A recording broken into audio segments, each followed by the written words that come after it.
everyone. So, in this week's book, we looked at As If an Enemy's Country by Richard Archer. And the book covered the events leading up to the American Revolution.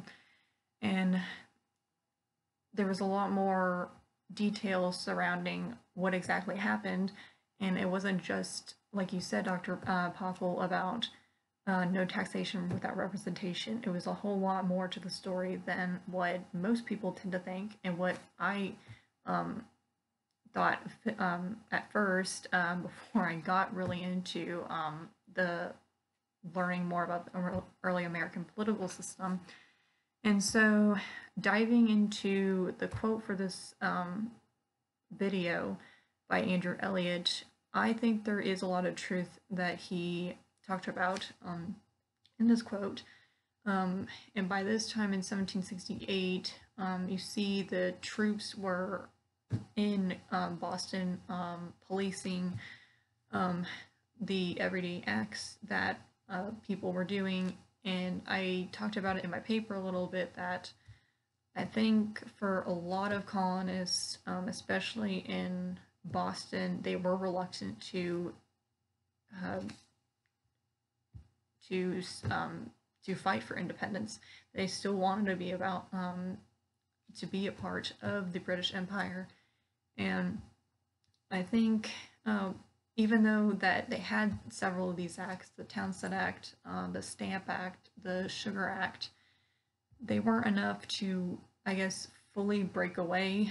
They served as these examples that they were still a part of the empire, that they were giving their money to the overall flow of this growing empire. But I think what really tore them apart was the fact that they had these armies, or the military presence in Boston, coming and directly having an impact on their lives. And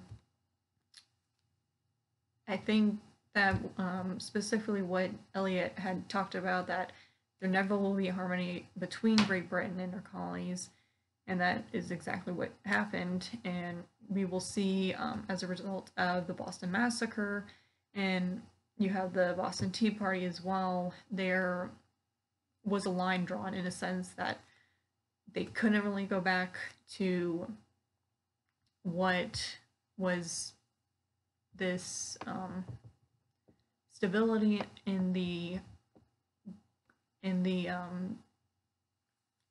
everyday activities between Great Britain and her colony in North America.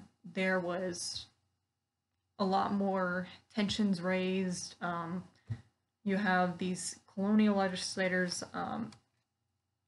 like the governors of Boston, or governors of Massachusetts, and these other British enforced governments were not doing their job. They weren't protecting their citizens. And I think the colonists started to see that they weren't having a say against them. They weren't giving them a fair say. They weren't fighting for the colonists' rights.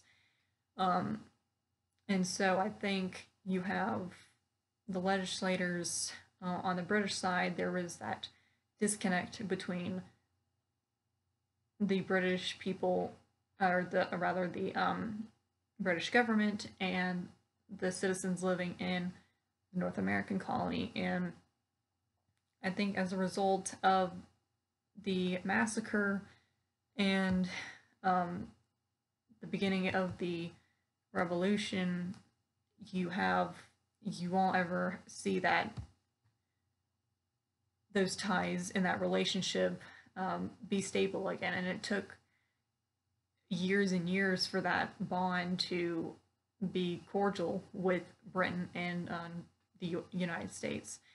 And so I think that Archer did a really good job of laying out more issues going on that led up to the American Revolution, rather than just the taxation issue. There was a lot going on with political unrest. You have the economic issues going on due to the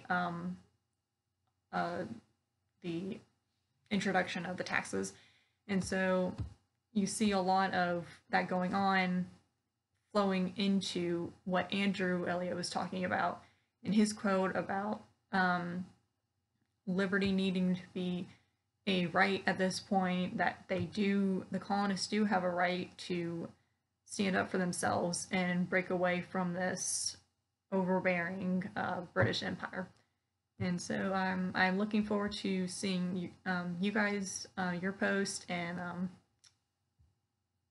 hope you have a great night or week.